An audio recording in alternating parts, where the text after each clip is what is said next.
Sur une plateforme en ligne, il est très important de pouvoir utiliser des liens vers des ressources externes. Alors, laissez-moi vous montrer différentes manières de le faire dans Moodle.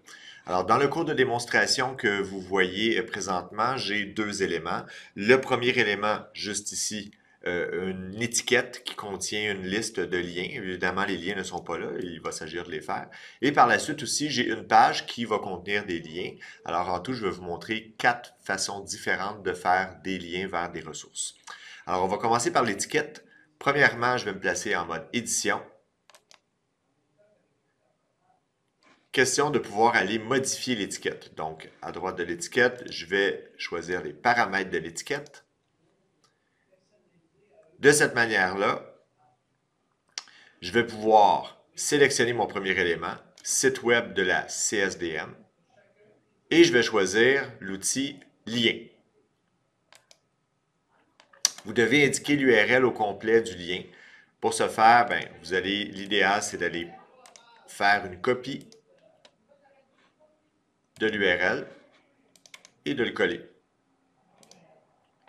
Il peut être très judicieux de cocher la case ouvrir dans une nouvelle fenêtre. Ça va éviter que la page de Moodle, la page du cours, soit remplacée par le lien, ce qui évite aux gens de revenir avec le bouton précédent.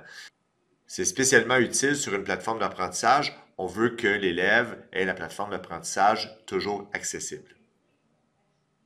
J'appuie sur Créer un lien et c'est tout.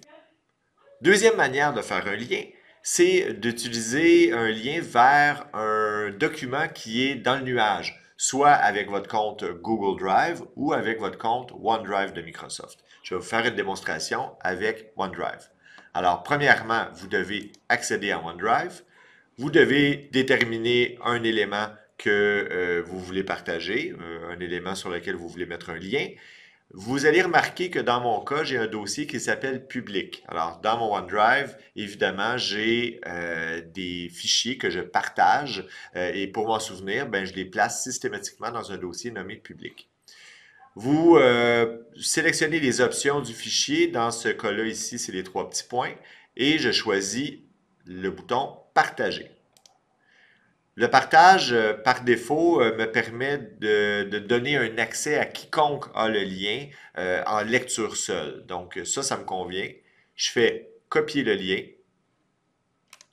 Je m'assure que le lien est bien lié, est bien copié. Et je vais faire de la même manière, c'est-à-dire je vais souligner le texte sur lequel je veux que le lien apparaisse, appuyer sur le bouton lien, coller le lien, ouvrir dans une nouvelle fenêtre, et c'est tout. Le résultat, il faut enregistrer évidemment pour voir le résultat. J'ai mes deux liens qui ont été faits. Si je clique sur le document sur les formules éducatives, par exemple, je vais avoir le lien vers le document Word.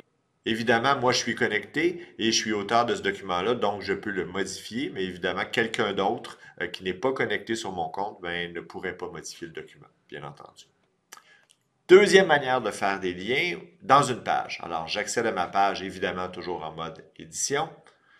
Donc, je vais aller dans les paramètres de la page. Ce qui est intéressant, c'est qu'on peut utiliser des liens vers des fichiers et des ressources internes.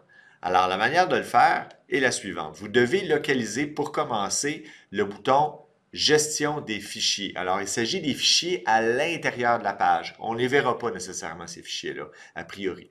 Alors, je clique sur le bouton Gestion des fichiers et ça me permet d'aller placer des fichiers carrément. Alors, présentement, il y a deux fichiers dans la page qui sont des images que j'ai créées, mais disons que ici, à droite, à gauche de l'écran, j'ai deux fichiers, un document Word et un document PDF que je viens ajouter dans mon gestionnaire de fichiers. J'ai juste à glisser, déposer, je relâche. Les documents sont chargés et je fais, c'est tout. Je n'ai pas besoin de rien faire d'autre. Une fois que les documents sont chargés, j'ai juste à fermer la fenêtre.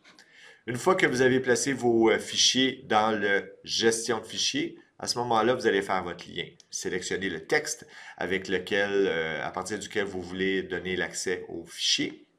Vous cliquez sur lien. Vous faites parcourir les dépôts. Et là, vous choisissez Fichier intégré et vous allez retrouver les fichiers que vous aviez tantôt. Vous pouvez mettre une liste si vous voulez avoir les détails. Alors, disons que je veux le document PDF ici, dans un premier temps, et le document 2, je vais aller chercher mon document Word, toujours parcourir les dépôts, fichier intégré, document Word, je sélectionne ce fichier-là. Alors, ça permet d'accéder, de donner des accès à des fichiers qui sont enregistrés dans une ressource. Très intéressant. Il est possible aussi de placer un lien sur une image. Alors, pour ce faire, vous devez sélectionner l'image. Alors, vous devez cliquer après l'image jusqu'en haut pour vous assurer qu'elle soit soulignée. Vous cliquez sur le lien. Vous allez chercher votre lien. En ce qui me concerne, je vais prendre un lien vers une formation sur Zoom, sur fadio.net, comme exemple. Je colle. Je sélectionne ouvrir dans une nouvelle fenêtre, toujours, et je crée le lien. C'est transparent, on ne le voit pas vraiment. Par contre, une fois qu'on enregistre et on affiche la page,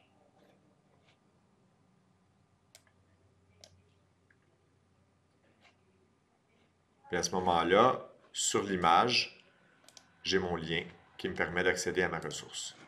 Le document 1 aussi, on est capable d'accéder au document 1, on est capable d'accéder à tous les documents qui ont été placés comme lien dans la page, tout simplement. Alors voilà comment on utilise des liens dans Moodle.